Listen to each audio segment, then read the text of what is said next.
Okay, so price, value, and service are not enough. What you have to do is create memories. Okay, and hopefully in the next 20 minutes, we're going to create some memories, and I'll explain why memories are important.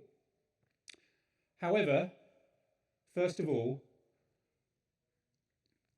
I need a volunteer. I need an assistant, preferably somebody fairly close. It's a really dead easy job, but the whole room depends on you. Anthony, can you?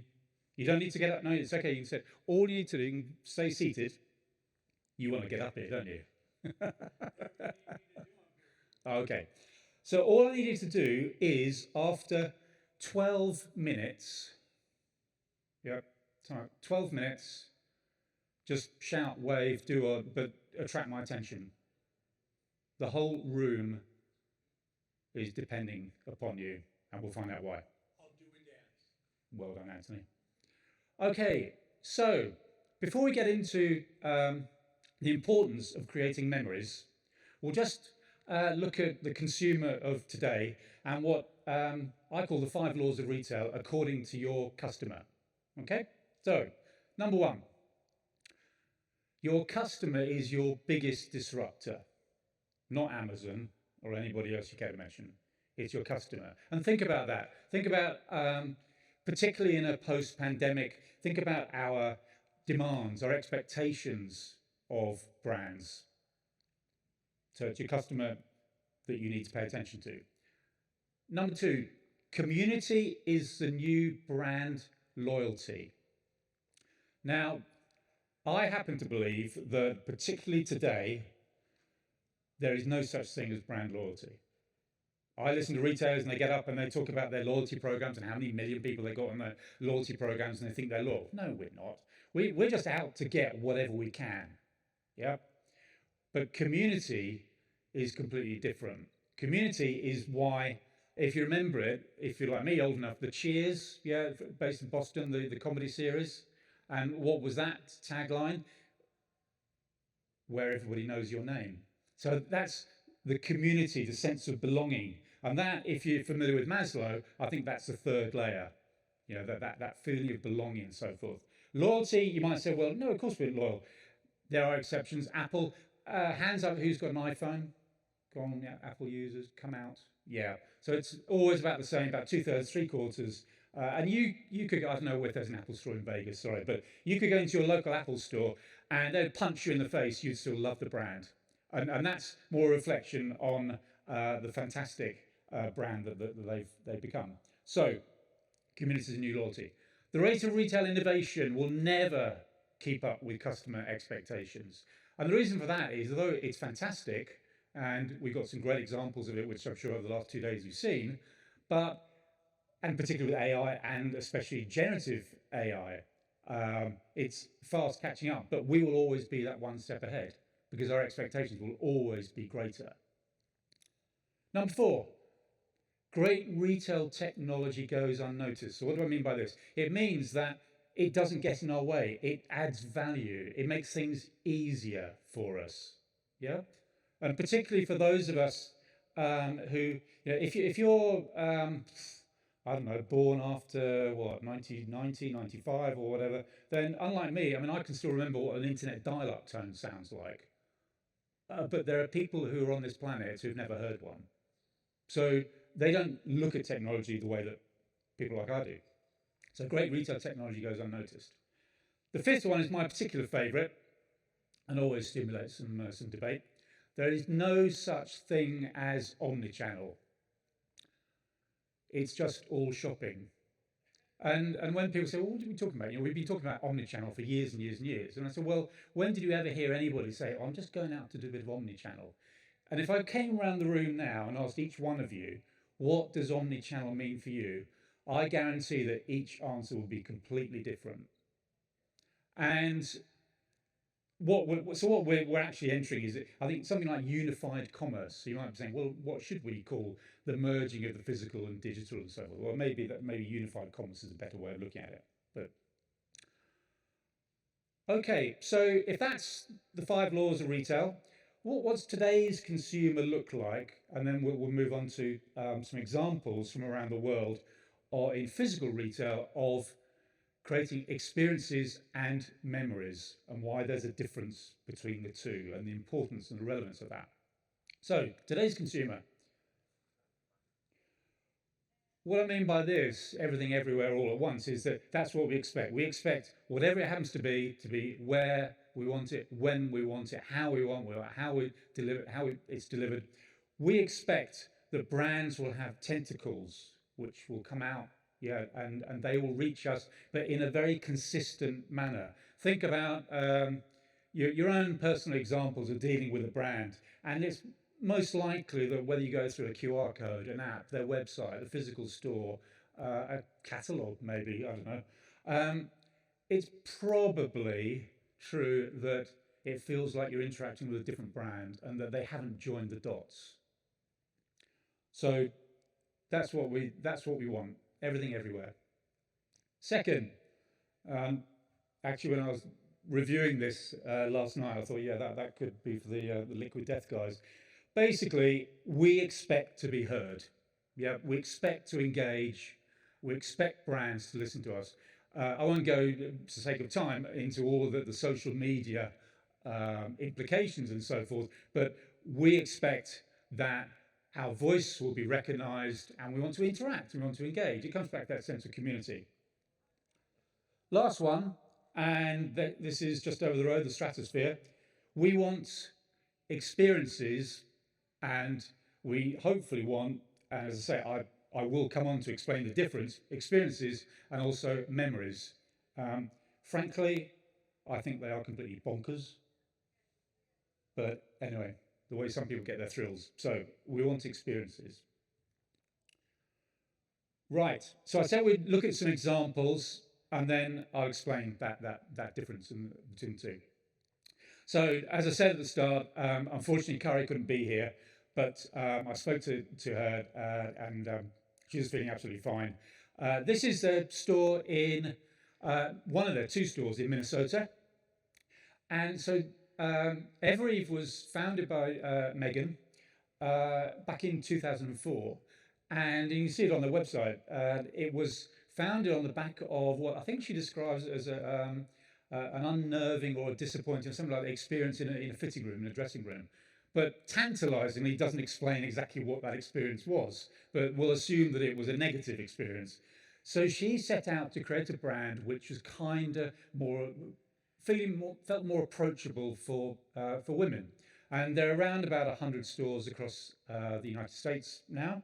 This is and one thing in particular is the dressing rooms, the fitting rooms. And again, if you know from your own experience, usually it's not a particularly pleasant environment. It's usually hot and stuffy. And I know from the fact that my daughter has worked in retail for many years, and sadly people leave all sorts of nasty things in dressing rooms, in stores. So Evereve set out to create a far more approachable and kinder environment for their women customers. So that's Evereve. This is Samsung in New York near the meatpacking district, and I found this when I was there at NRF in 2020, and I needed to go there because I'd left my phone in the back of a New York taxi cab. So I found great, Samsung store, fine. You can't buy anything from this store, if any of you know it, but as you can see from that image, right in the center of the store, they have music concerts. It is incredibly engaging, interactive, and if you actually want to purchase, say you go through either a QR code or you go through a partner of theirs. So that's Samsung in New York. If you're familiar with the brand, you'll know what. But what do you think Gentle Monster sell? They're what's on my face at the moment, and some of yours, glasses. And for me, the most incredible thing about this is how that got through whatever approval process within the organisation. I just think it's amazing. They did have a store, if you know, opposite the London Palladium, that sadly closed down. But yeah, they have in their stores, they have all these weird and wonderful things. But ultimately, yeah, what they're selling are spectacles, glasses. This is Primark in the centre of Madrid. I was there a few years ago. Apologies for the quality. This is when I did have my phone that I left in the back of a New York taxi cab. And of course, the quality of the cameras on our smartphones has improved an awful lot over the years. So forgive the quality. But this is in a central Madrid, Gran Via. It's an incredible old, very, very distinguished building. This is over 4 floors. You can see it's an atrium there. They've got about 12 zones. Those digital screens create holograms. They are obviously linked together. They have all sorts of light and audio shows, and they've got several restaurants in there. Primark are an Irish-owned fast fashion. If you don't know the brand, it's Irish-owned fast fashion. Incredible place. Now, what do you think this is? There is, if you can read upside down, there is a bit of a clue there, but I thought I'd leave it in there. And why is it in a presentation about retail and shops and stores and that sort of thing? Well, this is RH England. So I think I'm right. Is it Restoration Hardware? Yeah, thank you. They've got about 70 odd stores here, all in iconic buildings. Well, this is their first one they've opened up outside of the US. It opened in July in a little small town called Banbury, which is about, I don't know, an hour and a half, 2 hours drive from London. This is a Grade 1 listed stately home, and to give you an idea of what that, because you may not be, what we quaintly describe our graded buildings, basically Grade 1 Buckingham Palace is in the same group as this. So they bought it a few years ago, and this is in fact a shop. It's a furniture shop. So the experience is unreal. You get there and you can see that's valet parking. Everybody gets valet parked. You walk from your car is parked, you go in, there's a concierge. They greet you and they can even show you around. They've got a Michelin-starred restaurant. They've got a winery. On the left there, behind that, I think it's a black, on the left-hand side, I think it's a Range Rover. There's going to be an American-themed restaurant opening, I think around about now, actually. And here's a view of one of their, I guess you'd say, showrooms. And as I say, it's like when I walked around it, I mean, I drove up there, and I suppose before I knew it, I'd spent about 2.5, 3 hours around this place. So this is one of their, if you like, showrooms, but it's like walking around a stately home. There are no price tags, because if you have to ask, you can't afford it. So this is high end. This is where you go when you're having your super yacht refitted. It is an absolutely incredible concept that they've got. So that's RH England, and they've got plans to open up a number of other stores across Europe. Montreal now, and Canada Goose, and thankfully they're no longer using animal fur or down or whatever in their jackets. Well done. So this is a Montreal flagship store, and I think this is brilliant because it doesn't rely on any technology, but it's a fantastic experience. And so if you're not sure about a jacket, you put it on and then you jump into a deep freeze and see if it does what it delivers. Zara Paris. Now this, I think you'd agree, looks like it could be an art gallery, yeah, something like that. And that's what it's meant to look like. This opened on the Champs-Elysees about 2 months ago. And it's very, very clean lines and so forth. So incredible place. Rafa London, and I'll hurry through these because Anthony's giving me the hurry up sign. So Rafa Cycling, they don't call their stores shops or whatever, they're clubhouses. So if you're into cycling, you go along there, you can just go there and have a cup of coffee and you can chat with other cyclists and so forth. They also merge the physical with the digital because they've got an app and you can organise your ride outs and cycles and so on and so forth from that. So slightly different way of designing a store. And finally, this one is Puma on Fifth Avenue in New York, and they've got what they call a skill cube. And so if you want to try your new football boots, for example, you can go there and you can have a virtual tryout against one of your football heroes. It could be Lionel Messi or something like that. And it's competitive, so you've got a scoreboard with your mates and so on and so forth. So, 3 takeaways, and I'll explain this whole experience versus memory thing. So, number 1, always be relevant. Now, I haven't talked about relevance that much, but I think it's important. So, dear Amazon, this is a few years ago, I bought a toilet seat because I needed one. Necessity, not desire. I do not collect them. I'm not a toilet seat addict. No matter how temptingly you email me, I'm not going to think, oh, go on then, I'll just have one more, I'll treat myself. So you can see this is 2018. And the thing is, this is not, Amazon. Everybody does this. If you think about your purchases or your searches, everybody's still doing it.